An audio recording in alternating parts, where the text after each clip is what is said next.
Australia's promised donation of second-hand American-made tanks to Ukraine has stalled, with the ageing vehicles yet to leave the country, more than 6 months after the Albanese government announced they would be gifted.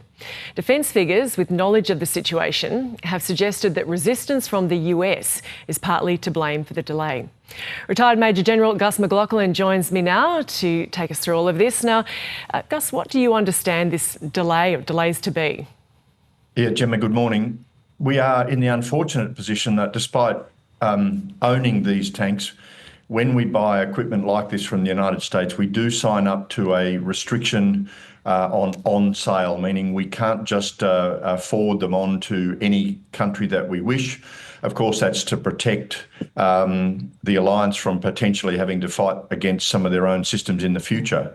But in this case, it means that we've had to wait for US approval before these could be forwarded on to Ukraine. Now, I was shocked to learn that they hadn't even left the country, and I think there was probably an opportunity before the Trump administration took power, and I think it's going to get much more difficult from here on.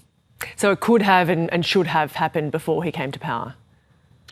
Look, I would like to have thought that was going to be the case. There was set up under the Biden administration a pathway into Ukraine, large logistic forward staging areas. We had staff on the ground in countries adjacent to Ukraine, in countries like Poland that were facilitating the donation of Australian equipment into that country.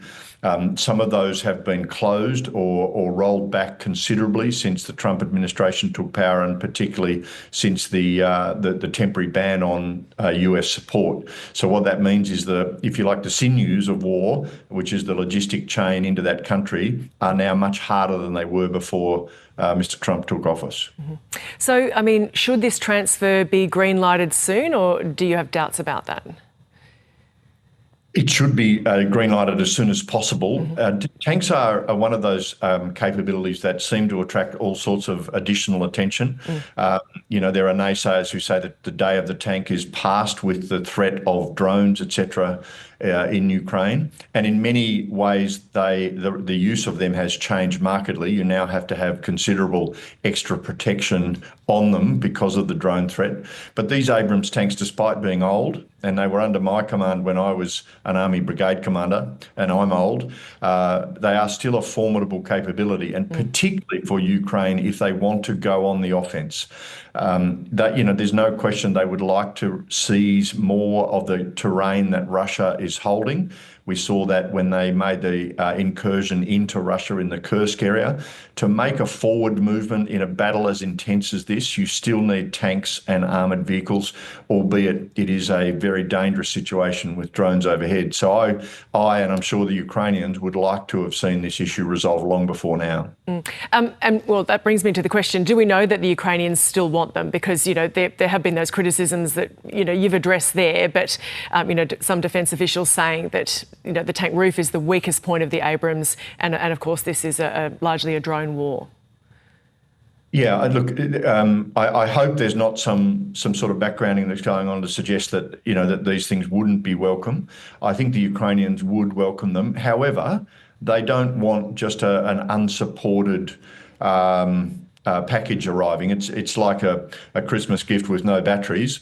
These tanks need deep logistic and ongoing support. Now, I don't think our army is in a position to provide that support. I know already the compiling of spare parts, etc., that were part of this initial 49 tank package came from within our armies, out of hide, if you like. But the long-term support for these tanks would probably need to come out of America. They have large holdings of these tanks, including large numbers that are parked in fields that could be stripped of spare parts even for these older variants of the Abrams tank. So we do need America's support to provide these tanks and provide something meaningful to the Ukrainians in the long term. And now, as to this 3-day ceasefire in Ukraine proposed by Russia, there are criticisms coming into this, of course. Firstly, that Ukraine and its European allies don't actually believe that Russia will stick to it, and also that if Russia truly wants peace, it would make this ceasefire come into effect immediately, not wait until May 8th. What do you make of this proposal? I think President Zelensky's been the most eloquent on this topic right from the start, and that is to say that if Russia wants the war to end, it simply has to stop fighting. Of course, if Ukraine stops fighting, then their country can be overrun. So this is absolutely on Putin to stop firing missiles, particularly those at population centres. He is clearly still aiming to terrorise the population of Ukraine. So there is no question in my mind that a meaningful ceasefire really has to have President Putin's fingerprints on it specifically for it to have any weight.